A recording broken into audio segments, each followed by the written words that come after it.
హైదరాబాద్ నగర హృదయంలో నిలిచిన చార్మినార్ వెనుక ఒక ఆసక్తికరమైన నిజమైన కథ ఉంది.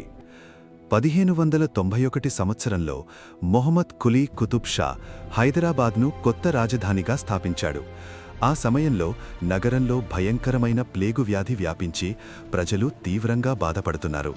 అప్పుడు రాజు దేవుణ్ణి ప్రార్థిస్తూ ఈ వ్యాధి తగ్గితే ఇక్కడే ఒక గొప్ప స్మారక చిహ్నం నిర్మిస్తాను అని మాటిచ్చాడని చరిత్ర చెబుతుంది.